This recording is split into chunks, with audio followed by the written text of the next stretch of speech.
Ça a toujours été un bonheur de vous retrouver tous les dimanches à partir de 20h sur la télé sans filtre Live TV pour parler de ce magazine qui est devenu un véritable instant de complicité entre vous et nous. Sauf qu'aujourd'hui, je n'ai pas la force, je n'ai pas les mots. Je vais donc laisser tomber les pouvoirs que me confère ce micro pour vous parler avec mon cœur. Car il y a enlèvement d'enfants, il y a donc disparition d'enfants. Un enfant qu'on fait avec amour. Nous avons fui notre responsabilité, nous les parents. La société est complètement confrontée à des difficultés. L'État ne peut rien faire tout seul. Nous avons besoin de réfléchir à la question. Oui, ce fait est devenu récurrent. Les enfants sortent, on ne les voit plus. Un enfant disparaît à Abidjan, on le retrouve à Bondoukou. Que s'est-il passé? Qui est le responsable? Posons-nous les vraies questions. Bonsoir.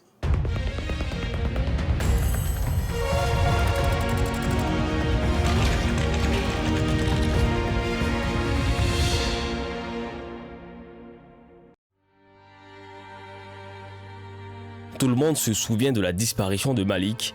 Son portrait a été diffusé à plus d'1 millier d'exemplaires, partout à Abidjan comme à l'intérieur du pays. Serait-ce un cas isolé? Malheureusement pas. Il y a des êtres qui restent dignes devant l'adversité, des personnes qui gardent le sourire même quand de l'intérieur, elles sont consumées, rongées par la douleur, le drame, la perte d'un être cher, son enfant. Madame Barrault attend depuis 11 ans son fils disparu, le petit Malik. J'allais faire des achats dans un marché qui est à 50 mètres de la maison. J'allais faire des achats donc pour rentrer à l'internat à l'MPT le lendemain. Puis la rentrée à l'MPT était prévue le lendemain. Parce que le jour de sa disparition, c'était un jour de Pâques, un lundi de Pâques, un jour férié. Alors ils ont dit, bon, il faut attendre le lendemain, vous venez en même temps à l'internat et puis vous commencez les cours. Donc l'enfant était sorti pour faire des petits achats pour rentrer à l'internat et quand il a disparu, sans laisser de traces. Et quand je suis revenu de la visite de ma mère, on m'a dit que Malik est sorti, qu'il allait faire des petits achats. Bon, j'ai attendu 1 heure de temps, je ne vois pas, je dis mais c'est pas normal qu'il sorte comme ça. Depuis, elle passe le plus clair de sa vie dans cette grande maison, plongée complètement dans la solitude. Le 24 avril 2011, Malik était descendu faire une petite course au marché d'à côté, la veille de sa rentrée scolaire. Il était parti seulement pour quelques minutes. Plus de 11 ans plus tard, il n'est toujours pas rentré. C'est comme si le monde s'était effondré. Je voulais mourir. Je priais Dieu pour qu'il me reprenne le souffle de vie, tellement je souffrais. J'étais angoissée, j'avais mal à la poitrine. J'ai dit, mais si on ne fait rien, c'est la fête du monde pour moi. Alors je priais, je dis, bon Seigneur, c'est tellement dur que si tu ne m'aides pas, je ne sais pas si je pourrai m'en sortir. Les années, elles, sont passées et toujours aucun signe de vie. Chaque jour, elle regarde à travers la fenêtre, espérant revoir sa silhouette.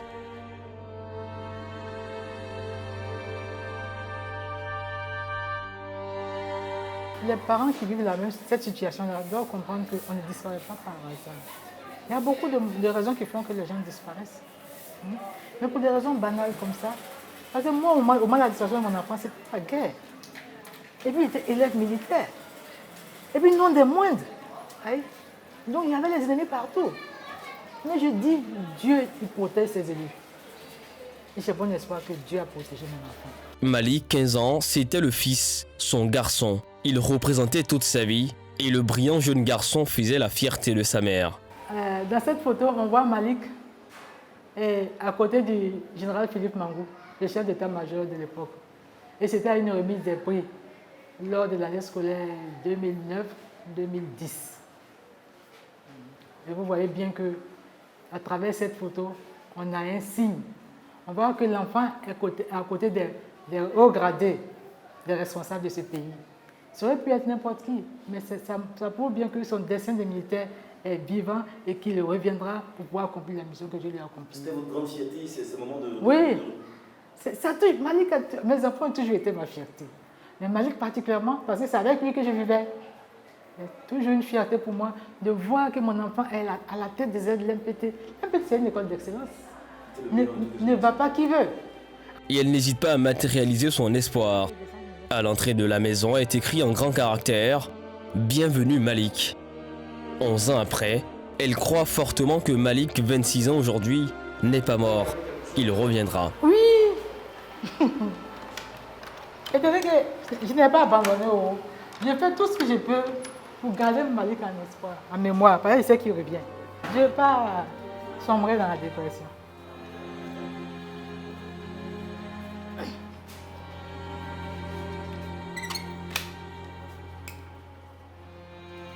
Vous allez me dire que j'avais préparé ça avant. Ça, j'ai fait longtemps avant la disparition de Malik. Tout ça, c'est pour dire que c'est Dieu qui me guide dans mes affaires. Le reverra-t-on un jour afin que cette mère puisse reprendre une vie normale et afficher enfin un sourire qui traduise sa paix intérieure? Malik, maman t'attend.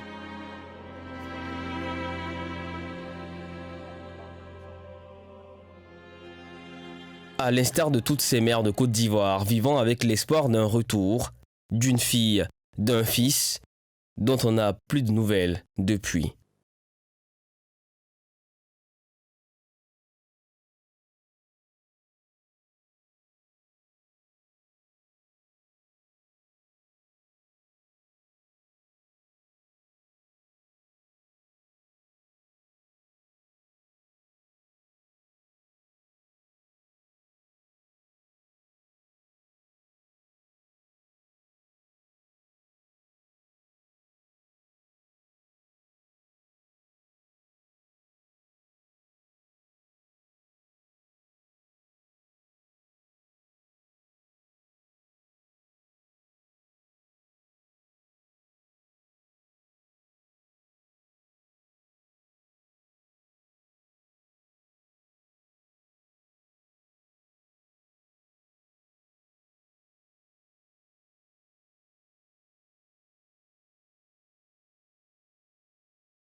Le lendemain, je me suis retrouvé au CHU de Trècheville j'ai fait 1 ou 2 mois là-bas comme ça. Quand je suis ressorti, voilà, je suis rentré à l'Institut des aveugles de Côte d'Ivoire, à Yopougon. Je suis resté comme ça là-bas jusqu'à... J'ai fait le primaire, après j'ai fait le collège Elmia, et puis le lycée Pierre Gadier, c'est tout. Aujourd'hui, l'affaire Roxal reste non élucidée. Le résultat d'une enquête mal ficelée au départ, une piste privilégiée par les enquêteurs, n'a pas abouti mais les a plutôt induits en erreur. De façon périodique en Côte d'Ivoire, la psychose créée par l'existence avérée ou non de trafiquants d'organes est forte et les enfants sont les plus ciblés. C'est un phénomène qui est récurrent. Et je ne sais pas si on peut... Je pense qu'on ne peut rien. On ne peut pas exhorter des gens à ne pas enlever. Bon, les enleveurs, je pense qu'on ne peut rien leur dire, mais aux potentiels enlevés, tout ce que je peux leur dire, c'est de ne pas faire confiance aux inconnus, de ne pas se retrouver à deux quelque part.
Les enlèvements d'enfants étaient un commerce pour certaines personnes.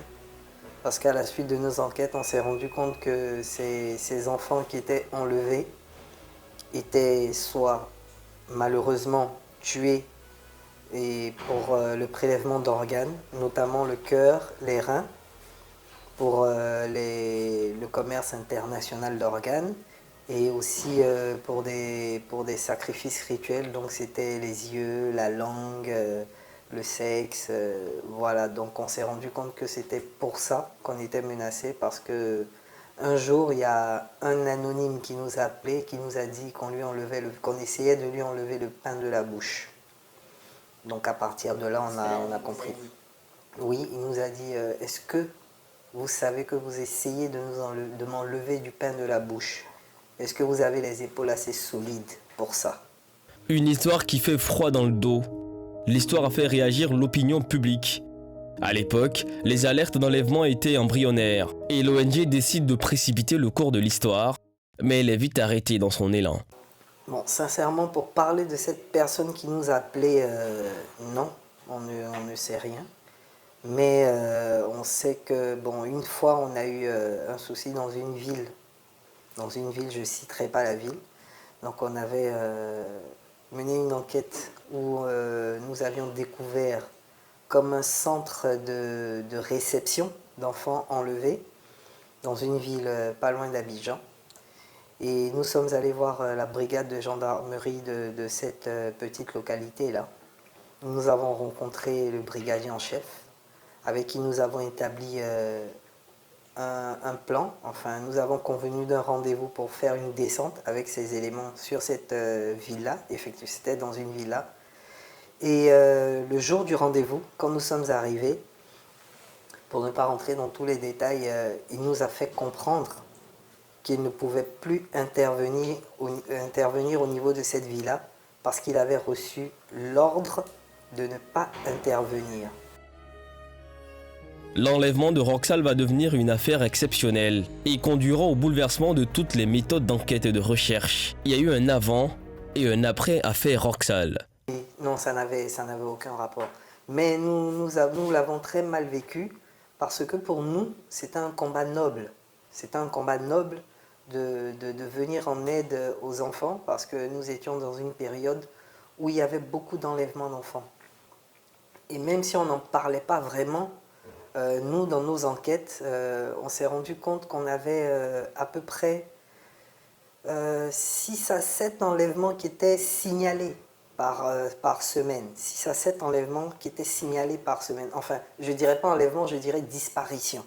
Parce que dans un premier temps, on part sur une disparition d'enfants avant effectivement de définir si c'est un enlèvement, si c'est une fugue, voilà. Mais on partait sur 6 à 7 disparitions d'enfants par semaine.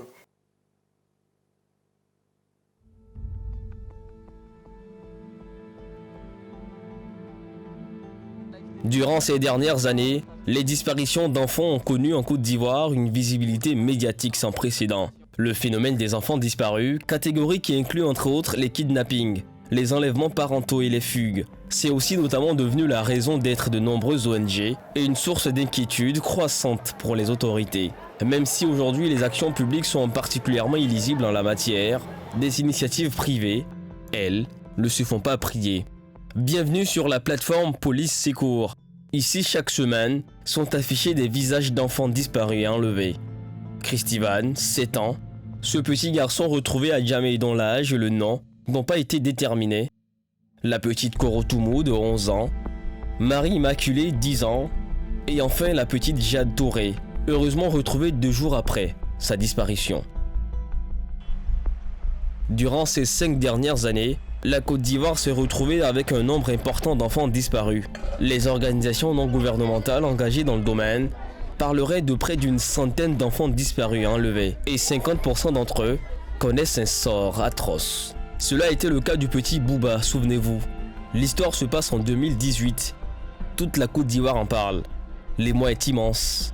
Il s'agirait d'un crime rituel. Un bijoutier est suspecté et se retrouve entre les mains de la police. Le suspect voulait devenir riche, a-t-il affirmé à la police nationale.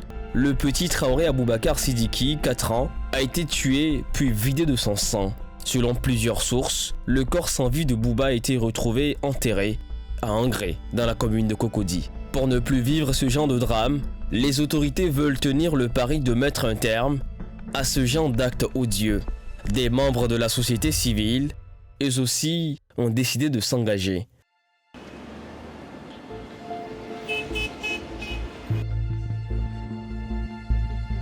Nous sommes avec 3 bénévoles de police secours. Ils ont décidé de consacrer leur vie à être des lanceurs d'alerte pour ainsi sauver des vies. Il s'agit d'une prise d'otage de sa nièce à Daoukro. Donc, comme tu as déjà commencé à discuter avec elle, j'avais malheureusement pas vu que tu étais dessus. Donc, garde le lit dessus. Je vais m'occuper d'un autre truc avec Maya là. Il y a un truc qui concerne le domaine public. Donc, après, tu feras un retour. Ok, ça marche. Non, à tout à l'heure. Ok, ça marche. Là, il y a une dame qui dit qu'il est fort probable que sa nièce se soit retrouvée en otage à Daoukro par des personnes qui font un chantage. Alors, c'était dans l'inbox en privé, hein, pas sur le groupe, donc j'ai commencé à discuter avec elle pour en savoir plus. Mais j'avais un collègue qui avait déjà pris la requête en compte. Donc, nos échanges se chevauchaient. Donc, c'est lui qui a essayé de m'appeler tout à l'heure pour voir si c'était moi qui suivais et tout. Des disparitions d'enfants aux alertes d'endroits ou aux comportements dangereux, en passant par des objets perdus ou retrouvés, rien n'échappe à la vigilance des administrateurs, 24 heures sur 24 et 7 jours sur 7, grâce à la contribution de plus de 260 000 membres. L'enfant là, Oui. quel est son niveau? Il est en 6e. Il devait faire la 5e. Oui. Il devait faire la 5e, on l'a fait ici à l'école. Pour nous, il partait à l'école. Là, il ne partait pas à l'école. Il n'a même pas fait un cours. Et puis, un dimanche, je suis passé, il nous a laissé à l'église. Il a pris ses habits dans le sac, il est sorti avec. D'accord.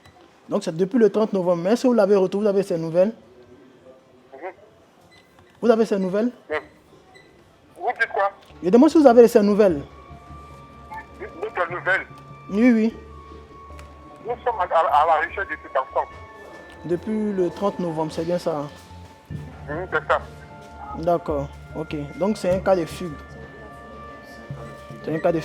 Cette initiative citoyenne a été lancée en septembre 2015 pour porter assistance via Facebook aux personnes en détresse ou victimes d'abus. Les membres du groupe, tels des sentinelles à travers tout le pays, utilisent la force des réseaux sociaux pour tisser une grande chaîne de solidarité. Plus ou moins d'un cas de fugue. Dans le cas de fugue, c'est très souvent des problèmes de famille qui sont liés aux familles où l'enfant peut-être retourne chez un des parents et autres. Donc dans le process d'accompagnement, on demande déjà aux parents concernés s'il n'y avait pas des antécédents, des disputes dans la famille, est-ce qu'il n'y a pas un parent où l'enfant aurait pu aller se réfugier et tout, voir avec ses amis et tout. Voilà, donc la procédure déjà c'est de déclarer à la police et puis de voir avec les antécédents, voir auprès de la famille et tout. On a malheureusement beaucoup de cas d'adolescents qui disparaissent comme ça du jour au lendemain avec des bouts de l'aventure et tout. Donc pour ce genre de cas, par contre, c'est des cas qui sont pris en compte, qui sont archivés chez nous dans notre base de données d'enfants recherchés dans les cas de fugue et tout. Donc lors éventuellement de situations qui se reposent, des personnes qui ont été retrouvées dans certains centres, parce que nous sommes en partenariat aussi avec des associations qui récupèrent des enfants perdus, donc éventuellement qui nous envoient des fichiers mis à jour des enfants qu'ils ont dans leurs différents centres. Nous essayons de croiser à notre niveau si jamais ça ne correspond pas à un de nos cas. Donc voilà pour ces cas-là comment nous procédons. À Djamé, ONG Kavo et Kiva, ce centre de transit a déjà accueilli plus de 1500 enfants soit abandonnés, soit égarés et retrouvés dans la rue. Ce matin, Yakou, assistant social depuis plusieurs années, reçoit 2 nouveaux pensionnaires, 2 jeunes filles accompagnées par cet agent de la police nationale. Restez ici avec le tonton là, à l'ONG ici, ils vont s'occuper de vous, d'accord? Ok, voilà. Donc ne vous inquiétez pas, vous avez compris. Voilà, donc vous allez rester ici un peu avec nous, vous avez compris, non? On va chercher vos parents et puis vous allez rentrer à la maison, vous n'allez pas rester ici éternellement, vous avez compris. Ne vous inquiétez pas. Ici, on a des tontons et les tantes qui sont gentils, qui vont s'occuper de vous. Vous avez compris, non? Voilà, ne vous inquiétez pas. Donc, tonton va partir, vous allez rester avec nous ici. Vous avez compris, non? Voilà, ne vous inquiétez pas. Et on les a trouvés dans la rue. Voilà, il y a on était lors d'une patrouille, on les a vus assis quelque part là. Et c'est comme ça qu'on les a interpellés. Et puis nous avons décidé, comme c'est des filles, nous avons décidé de les envoyer à l'ONG Kavo et Kiva. L'on travaille en étroite collaboration avec la police nationale qui lui réfère tous les cas des enfants qu'elle retrouve lors de ses patrouilles. On a reçu 2 mineurs qui sont dehors comme motif maltraitance, qui ont vécu, qu'on appelle ça, qui ont été victimes de la maltraitance, c'est ce qui les a poussés dehors certainement. C'est ce qui est sur le rapport de la police. Mais avec les entretiens, on va pousser encore l'investigation pour voir exactement qu'est-ce qui est à la base de la fugue de l'enfant. Parfois, on voit maltraitance, mais au-delà de la maltraitance, on a d'autres vulnérabilités aussi et qui peuvent ressortir.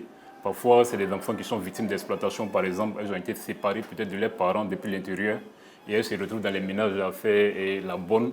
Donc, du fait de la maltraitance, elles se retrouvent dehors. Bon, il peut y avoir plusieurs cas. Mais avant, il faut présenter les 2 fillettes à l'équipe qui va prendre le relais, les mamans du centre. Donc, voilà, Tanti, elle s'appelle Tanti Sita. Ne vous inquiétez pas, elle est gentille. Donc, si on a 2 nouvelles, il y a la police qui vient nous envoyer 2 enfants. Donc, c'est de voir déjà comment préparer les kits d'hygiène. Voilà. Donc, on va vous donner éponge, habits, savon, tout.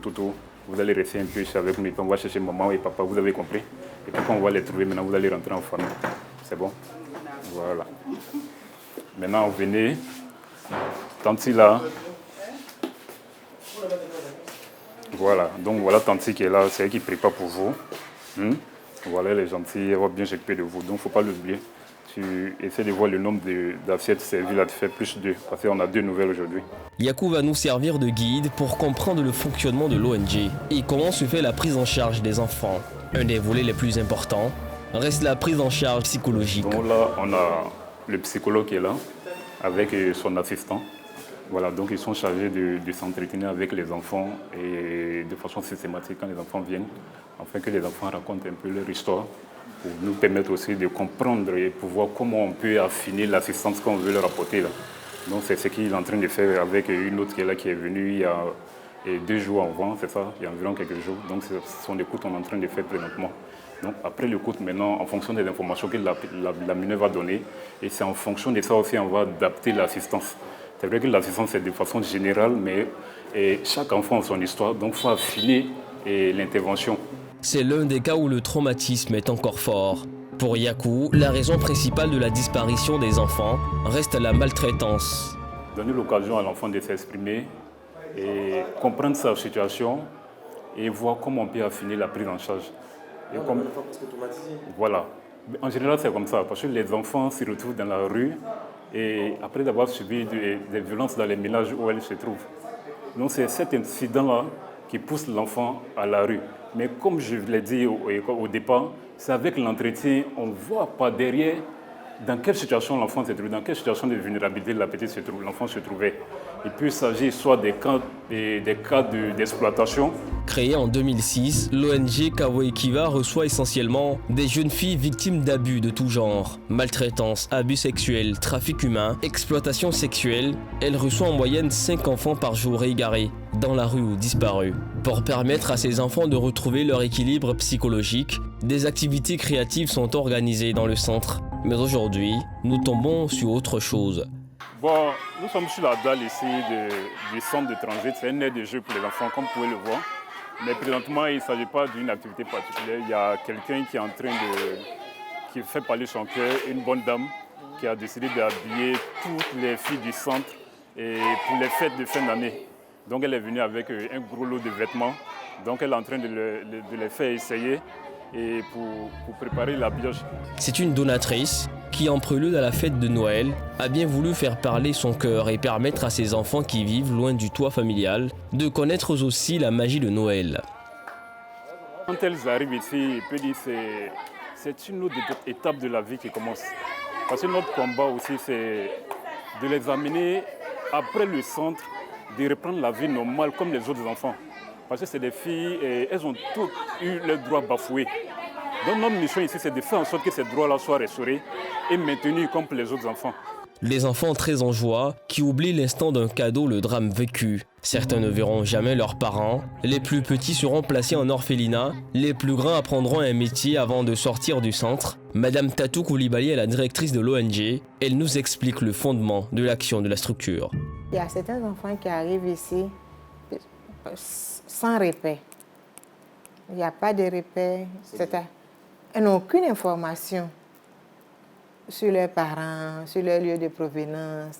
Et là, quand c'est comme ça, c'est un peu difficile parce qu'il faut pouvoir, pour faire le retracement familial, c'est-à-dire la recherche des familles, il faut commencer, il faut avoir un repère, il faut pouvoir commencer quelque part. Mais quand l'enfant arrive ici sans aucune information, c'est un peu difficile. Mais qu'est-ce que vous faites? Oui, mais en tant que travailleurs sociaux, nous, qu'est-ce que nous faisons? Nous persistons. C'est-à-dire qu'il y a des brins d'information qui vont finir par sortir. Et avec ces brins d'information, on peut commencer avec, ou bien on commence par le lieu de départ, c'est-à-dire où l'enfant a été retrouvé pour la première fois par la police. On peut commencer également par là pour remonter.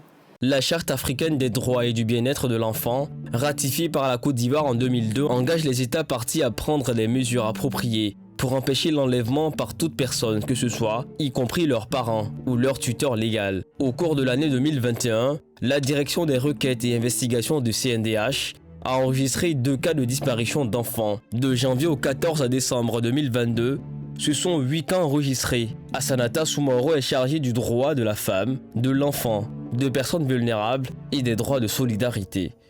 Effectivement, la recherche d'un enfant disparu relève quelquefois du hasard. Voilà. C'est vrai, il y a des méthodes policières qui sont employées, mais nous, à notre niveau, le plus urgent, c'est de réagir assez rapidement. Déjà, au niveau local, je parlerai des régions, puisque le Conseil national des droits de l'homme est représenté dans les 31 régions de la Côte d'Ivoire. Il y a des plateformes protection de l'enfant et le Conseil national des droits de l'homme en fait partie. Donc déjà, c'est d'informer les organisations partenaires qui sont membres de cette plateforme protection de l'enfant, la brigade des mineurs, qui est l'unité de police en charge même de la protection de l'enfant, pour qu'on puisse ensemble mener des investigations pour retrouver les enfants qui sont disparus. Les recommandations du CNDH sont claires en termes de lutte contre les cas de disparition et d'enlèvement d'enfants. Créer une brigade ou une unité spéciale de recherche pour les disparitions et enlèvements d'enfants, promouvoir la communication au sein de la cellule familiale, appliquer strictement des dispositions légales réprimant les infractions commises sur les enfants, renforcer la communication sur les attributions et missions de la brigade des mineurs et enfin, introduire un cours de sensibilisation sur les enlèvements d'enfants dans la matière éducation aux droits de l'homme et à la citoyenneté des programmes scolaires. Nous ne sommes pas des enquêteurs, on ne peut fouiller tous les foyers à la recherche de ces enfants et c'est avec tristesse que quelquefois on constate sur les réseaux sociaux des cas de meurtre d'enfants disparus, recherchés par leurs parents et dont les corps sont retrouvés, quelquefois mutilés. Et c'est quelquefois une impuissance, un sentiment d'impuissance pour nous. Mais comme je le disais, il y a toujours de la matière, il y a des enfants qui, heureusement, sont retrouvés. Et c'est à ce fait-là que nous formulons toujours des recommandations à l'État et même auprès des parents en vue de renforcer la protection de l'enfant. Le 800 00 888, c'est le numéro vert à appeler en cas de disparition d'enfants. Mais ces derniers mois, le téléphone ne cesse de crépiter avec au bout du fil des parents en détresse qui n'ont qu'une seule phrase à la bouche: il y a problème.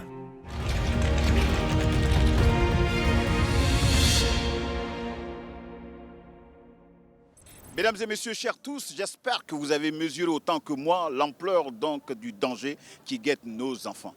Nous sommes donc de retour sur ce plateau pour faire le tour de la question et je suis avec quelques invités. J'ai avec moi Madame Emilienne Koulibaly, directrice de l'ONG Dignité et Droit pour les enfants en Côte d'Ivoire. À côté de vous, nous avons Monsieur Seibi, qui est donc de l'ONG Kavocheva. Madame Koulibaly, vous comptabilisez 15 ans d'expérience dans le domaine des droits de l'homme en général et en particulier ceux de la femme et des enfants. Mais c'est quoi un droit de l'enfant? Tout être humain a des droits et particulièrement les enfants. Depuis le 20 novembre 1989, je pourrais dire, le monde entier a mis en place une convention, la convention relative aux droits des enfants, et la plupart des États ont ratifié, dont la Côte d'Ivoire.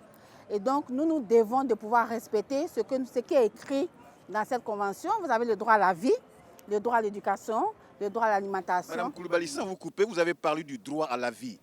Malheureusement, il y a 4 ans de cela, à Williamsville, le petit Bouba n'a pas eu droit à la vie. Il a été retrouvé mort. N'a-t-il pas droit à la vie? Qu'est-ce qui a pu se passer pour que de tels événements arrivent? Est-ce devenu récurrent?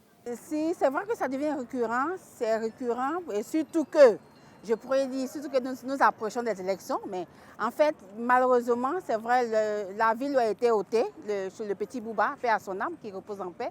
Mais j'avoue que c'est un phénomène que nous devons, nous d'abord, en tant que parents, en tant que société, en tant que communauté, nous battre contre, avant que l'État ne puisse. C'est vrai que l'État est là pour être le premier défenseur des droits des enfants, le premier défenseur des personnes, mais nous, parents, au niveau familial, nous devons protéger davantage nos enfants. La récurrence de ces événements malheureux, n'est-ce pas, qui éprouvent les différentes familles, d'autres disent que cela est dû à l'irresponsabilité notoire des parents qui ont complètement fui leur rôle. La démission des parents est criarde parce qu'il y a un manque de communication. Les parents ne communiquent pas généralement avec les enfants. Et les enfants ont tendance à être dehors. Et c'est l'appât du dehors qui nous amène à avoir ce genre de cas, de phénomènes que nous rencontrons. Malheureusement, et surtout ça va dehors, mais dedans aussi. Hein. J'avoue que dedans, parce que les enfants qui disparaissent, ce n'est pas de manière fortuite. C'est pas un enfant peut-être peut avoir la porte ouverte, la maison et puis sortir. Mais nous avons nos filles que nous avons avec nous, qui fuient avec nos enfants.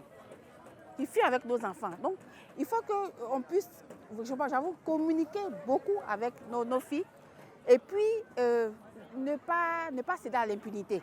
Monsieur Siebi, alors un enfant comme ça qui disparaît à Abidjan, qu'on retrouve à Coupé, quand il vient chez vous, qu'est-ce qui se passe? Ok, là, à ce niveau, comme vous venez de le dire, il faut déjà dire qu'il y a quand même un mécanisme de référencement, de contre-référencement qui existe en matière de protection de l'enfant. C'est-à-dire une fois que l'enfant est retrouvé, une fois que la police a identifié l'enfant, la police n'ayant pas d'endroit où garder l'enfant, la police appuie notamment sur les ONG dont nous faisons partie, dont DDCI et autres. Et donc, à d'autres niveaux, une fois qu'on reçoit l'enfant est automatiquement identifié, c'est-à-dire l'enfant enregistré, et on constitue un dossier pour l'enfant. À l'issue de là, l'enfant bénéficie d'une écoute préliminaire pour déjà voir est-ce que l'enfant n'a pas subi un traumatisme. Madame Koulibaly, vous qui, dans votre métier, fréquentez donc les autorités étatiques, n'est-ce pas?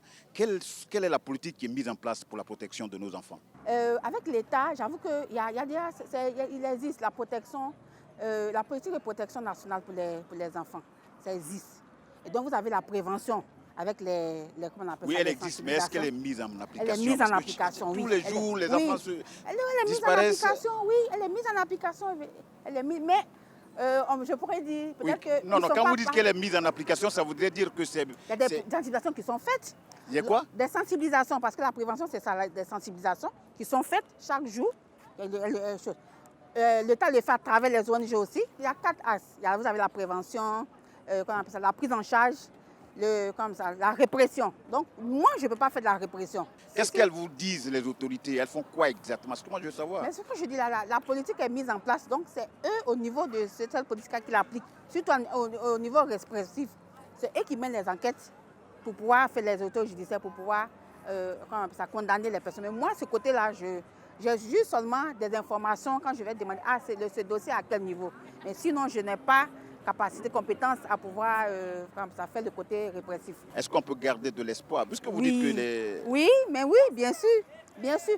Je sais que peut-être que ce n'est pas tous les cas qui sont dénoncés, les cas d'enlèvement, des disparitions. Il n'y a donc pas de quoi être pessimiste, quoi. Il faut y croire. Non, mais je pense que ça a diminué. Et je pense que l'État de Côte d'Ivoire, à travers ses ministères, fait beaucoup de choses.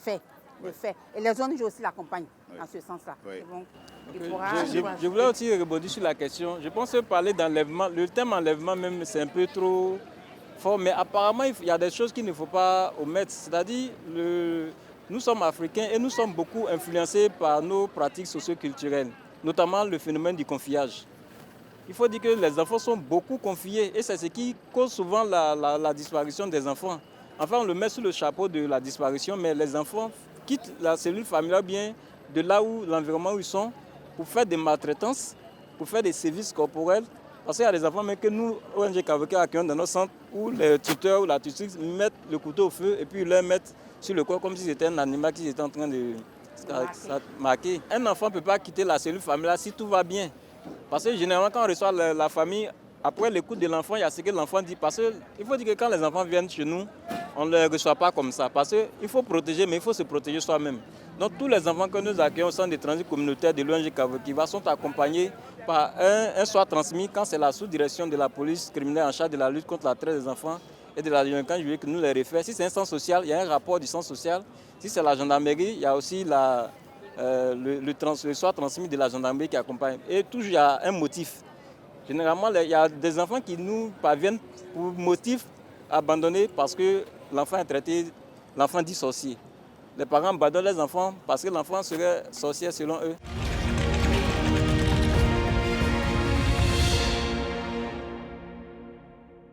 Comment allez-vous? Bien, merci. Alors, qu'est-ce qui s'est passé avec vous? Comment vous avez vécu la disparition de... C'est un enfant, votre enfant ou bien c'est votre... C'était mon enfant de 6 mois, une fillette de 6 mois que j'ai... Comment un enfant de 6 mois? Vous étiez où? Comment vous pouvez porter un enfant de 6 mois, madame? J'étais allée à l'église à une veille de prière à Makori, à l'INGS. Donc, je n'ai pas pu partir avec elle comme elle était petite. Et j'étais en plein air. Comme j'ai une nounou à la maison, j'ai décidé de la laisser avec la nounou pour partir à l'église avec ma soeur. Et c'est à mon retour de l'église que j'ai constaté qu'elle est partie avec l'enfant et qu'elle a laissé la porte grandement ouverte. C'est donc votre nounou qui est partie avec l'enfant? Oui, c'est exact. Elle est partie avec la fille aux environs de 5h, 6h. Grâce aux caméras de surveillance, on a pu la voir partir avec l'enfant. Et qu'est-ce qui s'est passé après? Bon, nous avons signalé d'abord la police, on nous a envoyé vers la PJ et c'est grâce à la PJ que j'ai pu la retrouver. Voilà. Elle était allée dans un village à Saint-Froid avec ma fille de 6 mois. Pendant 3 jours, on a eu un peu difficile, on l'a localisée parce qu'elle avait un petit téléphone. Mais grâce à la PJ, on a pu la localiser et par la grâce, je suis avec ma fille maintenant. Et vous avez fait quoi? Vous avez fait quoi d'elle? Vous avez porté plainte contre elle ou bien... Oui, j'ai porté plainte contre elle.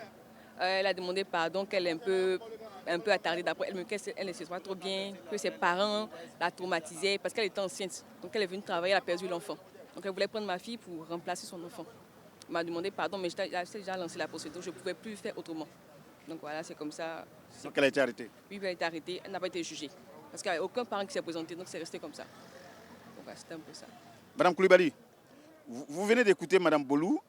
Elle partait à l'église et elle a dû laisser donc sa fille de 6 mois à sa nounou, laquelle nounou a pris donc la petite. Et heureusement pour elle, elle a pu retrouver son enfant après les enquêtes de la police. Et comme vous le disiez, il y a quand même de la volonté la volonté de l'État de protéger donc ses enfants. Le CNDH, il n'y a pas longtemps, a sorti donc un rapport. C'est de janvier au 14 décembre 2022. Il y a eu 8 cas de disparition qui ont été enregistrés. Ça, ce sont des cas qui sont officiels. On ne connaît pas les autres cas que le CNDH n'a pas pu enregistrer. Je veux dire que c'est quand même trop. Vous, en tant qu'ONG, est-ce que vous arriviez à leur faire comprendre que c'est vrai ce que vous faites, c'est bon, mais il faut encore plus parce qu'il s'agit de nos enfants. Donc je pense qu'avec la nouvelle année qui arrive, on va avoir davantage, avec nos plaidoyers, intensifier ce plaidoyer-là. C'est tout ce que j'attendais de vous. Voilà, parce que je sais que vous n'êtes pas l'État. Hein, donc je veux que vous puissiez plaidoyer davantage. On va intensifier ce plaidoyer, d'accord. C'est entendu. Monsieur, oui, monsieur Sibi, vous voulez dire quelque chose? À ce niveau, je le dis parce que l'État fait déjà beaucoup. Okay. Vous dire que quand on reçoit les parents et les enfants, quand on les accueille, la question de la protection implique plusieurs acteurs. Donc pour dire qu'on implique tous les acteurs, tous les ministères en charge de la protection de l'enfant, et également les autorités administratives, c'est-à-dire quand la réunification de l'enfant se fait à l'ONG, on implique les acteurs de la protection de l'enfant, le ministère Famille, Femmes, Enfants, à travers la DPE, nous impliquons également les centres sociaux, nous impliquons également la sous-direction de la police en charge de la lutte contre la traite des enfants, nous impliquons également le commissariat le plus proche avec qui nous collaborons. Mais quand ça se fait à l'intérieur du pays, c'est-à-dire dans le lieu de provenance de l'enfant, nous le faisons également avec les sous-préfets, les directeurs régionaux de la protection. Et c'est tous ces acteurs-là qui font le suivi pour dire que l'État fait beaucoup en matière de protection de l'enfant, mais il revient aux parents d'assumer la responsabilité qui est la leur. À retenir donc, l'État fait beaucoup pour la protection des enfants, il revient aux parents, n'est-ce pas, de prendre toutes leurs responsabilités. Il s'agit de vos enfants. Vraiment que les parents soient beaucoup vigilants, ne pas faire confiance même aux nous-mêmes qui sont avec nous. Je crois qu'il faut être beaucoup vigilant, Bon, moi je dirais que ce phénomène-là vraiment a pris beaucoup d'ampleur. Il faut que l'État trouve des solutions encore plus drastiques pour pouvoir stopper ce genre de phénomène-là. Merci beaucoup. Dans quelques mois seulement, nous allons vivre des élections. Et généralement, c'est pendant les élections qu'il y a des pratiques qui n'ont rien à voir avec la démocratie. Parce que je vais dire que vous avez un projet de société, vous le soumettez donc au peuple qui a le pouvoir et qui vous octroie une partie de son pouvoir. Pour ça, on n'a pas besoin de prendre un enfant, le donner à un marabout pour dire non, il faut qu'on m'élise. Parce que ce n'est pas le marabout qui va voter, c'est le peuple qui vote. Mais comment ça se fait que des gens encore continuent d'être corrompus par la facilité en prenant donc en ôtant la vie à nos enfants pour des sacrifices pour être élus députés ou maires? Comment on fait? Est-ce qu'il y a des dispositions particulières, vous, en tant qu'ONG, que vous allez prendre pour ne pas que les enfants soient encore sujets de ces sacrifices? Lorsque ces personnes s'adonnent à ce genre de pratiques, lorsqu'elles sont prises, il faut que la justice sévisse, la loi sévisse. Moi, c'est tout ce que je pense. Parce que y a un cadre qui existe. Lorsque tu commets une infraction, tu dois être puni. Donc, il ne faudrait pas que l'impunité soit de mise. Il faut qu'on puisse punir et que ça puisse faire tache d'huile. Pour que demain, ça ne puisse pas se répéter. Que demain ça ne puisse pas se passer. On a l'impression que non, comme peut-être c'est les maires, c'est les députés, ils se présentent et puis bon, il n'y a rien. Mais il faut que nul n'est au-dessus de la loi. Je sais que étant député, on peut lever l'immunité et puis pouvoir tranquillement être présenté devant les tribunaux. Donc il faudrait que nous puissions appliquer la loi. M. Sébi, oui. Parfois des gens disent qu'ils veulent être riches et pour ça on leur demande de faire des sacrifices et ils s'en prennent à nos enfants. Oui, en fait à ce niveau, les gens le disent, d'autres le font, mais n'oublions pas toujours l'aspect parental. Parce que quand on le dit, la communauté doit, avant qu'on parle de l'État doit sévir, il faut que la communauté même s'implique. Parce que avant, la communauté, c'est la base. Et on ne peut rien faire sans la base. Oui, il faut que la communauté... Vous avez beau éduquer votre enfant à la maison, vous avez beau le protéger, je veux dire, après, l'enfant, il va en ville. Vous allez le suivre là-bas? Il va en ville, mais c'est-à-dire en Afrique, on est quoi? Il y a le lien social qui nous unit. Nous avons ces valeurs-là. L'enfant d'autrui, comme on le dit, bon, tu frappes l'enfant. On ne frappe pas les enfants, mais voir un enfant qui est quand même en danger, on peut le protéger. Dans tous les cas, c'est un enfant africain, quelle que soit la nationalité, quel que soit le pays d'origine. Il s'agit bel et bien des enfants. Il est de la responsabilité de tout un chacun de le faire. Mais il faut aussi dire qu'il y a quand même un cadre formel en termes de matière de protection de l'enfant que l'État a mis en place. Donc les auteurs qui seront pris dans ces genres de situations, il faut que la loi vraiment sévisse passer pour que justice soit faite pour ces enfants et pour leurs familles, pour que ça puisse servir de leçon. C'est une communication qu'il faut faire à l'endroit de tous les citoyens vivant sur ce territoire ivoirien, pour dire que la question des droits de l'homme et surtout des enfants, c'est une question vraiment très, très, très importante qu'il ne faut pas fouler aux pieds. L'enfant a besoin de vivre, l'enfant n'a pas demandé à venir au monde, mais il faut que tout soit fait pour son bien-être. Peut-être que ces familles qui ont perdu l'espoir avec la disparition de leurs enfants nous regardent. Est-ce que vous avez des contacts téléphoniques? Parce qu'on ne sait jamais, quelqu'un voudrait bien vous contacter. 05 2 fois 89 86 81 qui peuvent appeler pour savoir si leurs enfants se trouvent au sein de notre structure. mais également visiter le compte Facebook de l'ONG Kaboekiba pour avoir, parce que là, les photos des enfants sont publiées avec les informations et les dates d'arrivée. Ils pourront également être soulagés s'ils ont le courage de visiter le compte Facebook. Madame Koulibaly.